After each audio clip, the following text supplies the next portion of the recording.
Welcome to Lex peeps. I hope you are really fine.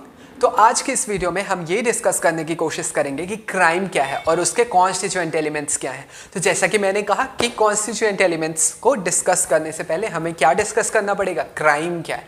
तो first of all let me tell you, हमारे Indian penal code के अंदर हमने crime को कहीं पे भी डिफाइन नहीं करा है। Although there have been different jurists over the time जिन्होंने क्राइम को अपने अपने थ्योरीज के अंदर डिस्क्राइब करा है, लाइक स्टीफन, ब्लैकस्टोन।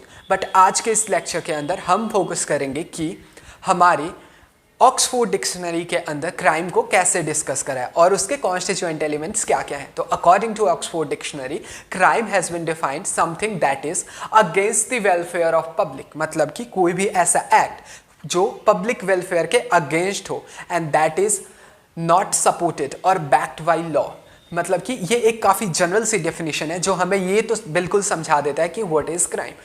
मतलब कि क्राइम को हमने डिस्कस कर लिया है कि क्राइम, अगर कहीं पे ये वर्ड आए कि व्हाट इज़ क्राइम, तो हम इजीली बता सकते हैं कि क्राइम क्या है। हम एक बेसिक आइडिया लगा सकते हैं कि क्राइम क्या है। तो अब हम डिस्कस करेंगे कॉन्स्टिट्यूएंट एलिमेंट्स ऑफ क्राइम। तो आपको बहुत जनरल सी बात पता होगी कि there are 2 constituent elements of crime, but इस लेक्चर के बाद आपको 4 कॉन्स्टिट्यूएंट एलिमेंट्स ऑफ क्राइम देखने को मिलेंगे। Yes, you heard it right, 4 constituent elements of crime. तो सबसे पहले हम क्या डिस्कस करते हैं, first constituent element of crime, that is human being. Alright, so human being is the first constituent element of crime. Second constituent element of crime is actus reus. Third is mens rea, and fourth is injury. Yes, so these are the 4 constituent elements of crime. Although अब तक आपको सिर्फ 2 constituent elements of crime का पता होगा, they are actus reus and mens rea, that is guilty act and guilty mind. और जब ये guilty act और guilty mind एक साथ मिल जाते हैं तो वो क्या बनाते हैं, क्राइम बनाते हैं। So before discussing actus reus, mens rea, injury, हमें क्या डिस्कस करना था, दैट इज ह्यूमन बीइंग। मैंने क्यों बोला कि human being is a very important constituent of crime. वो अभी मैं आपको एक स्टोरी सुनाता हूँ जिससे आपको ये चीज़ पता लग जाएगी। So the story is like कि there was a pig in a country, मतलब कि एक कंट्री में एक पिग था and that pig was burned. उस पिग को लोगों ने जला दिया। क्यों? बिकॉज उस पिग ने किसी बच्चे को मार दिया था। Yes, you heard it right, उस पिग ने किसी बच्चे को मार दिया था और इसकी वजह से वहाँ के लोगों ने उस पिग को जला दिया था। मतलब कि उस टाइम पे एक ये पनिशमेंट देने की थ्योरी जो थी हमारे क्रिमिनल सिस्टम के अंदर, वो इतनी ज़्यादा थी कि अगर कोई एनिमल क्राइम करता है तो हम उसे पनिश करेंगे। बट इसकी वजह से ही मैंने बोला कि अब इस रूल के अंदर चेंजेस आ गए हैं और मैंने बोला कि क्राइम का कॉन्स्टिट्यूएंट एलिमेंट ह्यूमन बीइंग है। यस, मतलब कि अब के रूल्स के अंदर अगर कोई एनिमल कोई क्राइम करता है, that animal is not at all going to be punished. Owner of that animal, like if that is a pet, like if it is a dog and if it has done something like this, then owner is liable. So first thing and foremost thing is quite clear that human being is constituent element of crime. अब हम second constituent element को discuss करते हैं, that is actus reus, मतलब कि guilty act। कोई भी act तब तक क्राइम नहीं है जब तक वो गिल्टी इन नेचर नहीं है। For example, if someone is committing a crime and that committing an act which is not guilty in itself. For example, if you are going to shoot someone, is not that a guilty act? It is. तो अगर कोई भी act जो guilty in nature है वो एक constituent element of crime है, but that is not only the end. ये ही एंड नहीं है। फॉर एग्जाम्पल, आप एक गन लेते हो, किसी को मारने जाते हो, that is definitely a guilty act, but क्या ये क्राइम के सारे कॉन्स्टिट्यूएंट एलिमेंट्स को फुलफिल करता है? बिल्कुल नहीं।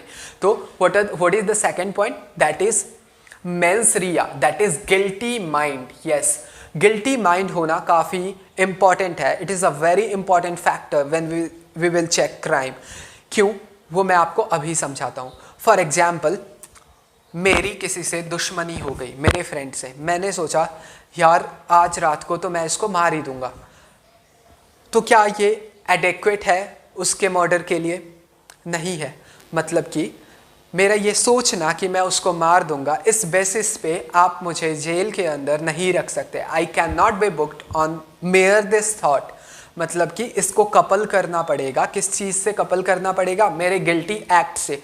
अगर मैंने सोचा कि मैं आज अपने दोस्त को मारूंगा और उसको मारने के लिए I took a gun, I went to his house and then I shooted him, this is crime, right. तो इस वाले एग्जाम्पल में हमने काफ़ी क्लियरली देखा कि क्या हो रहा था कि एक गिल्टी एक्ट था और एक गिल्टी माइंड था, और ये दोनों एक साथ कपल हो गए थे, मतलब एक साथ मिल गए थे और इन्होंने क्राइम का फॉर्मेशन करा। And now that person can definitely be booked under different sections. अब मैंने ऑलरेडी आपसे कही थी कि देयर आर 4 कॉन्स्टिट्यूएंट एलिमेंट्स, तो 3 को तो हमने ऑलरेडी डिस्कस कर लिया। तो अब हमें किसको डिस्कस करना है? 4th constituent element, that is injury.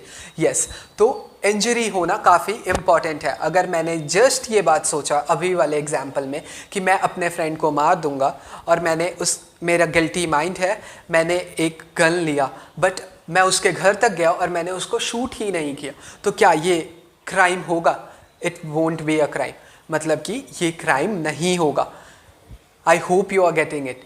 मतलब कि इन 4 एलिमेंट्स का होना काफ़ी इंपॉर्टेंट है। फर्स्ट इज ह्यूमन बीइंग, मतलब कि the person committing it should be a human being. Second is guilty act, that means there should be a guilty act. And third is guilty mind, मतलब कि guilty mind होना बहुत ज़रूरी है।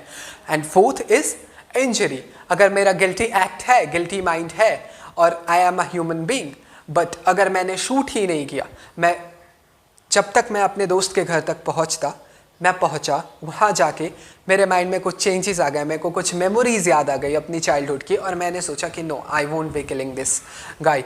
तो can I be booked? No, I can not be booked under this. अब further हम अपने नेक्स्ट लेक्चर्स में डिफरेंट स्टेजेस ऑफ क्राइम को डिस्कस करेंगे कि what are the different stages of crime. Keep watching Lex peeps.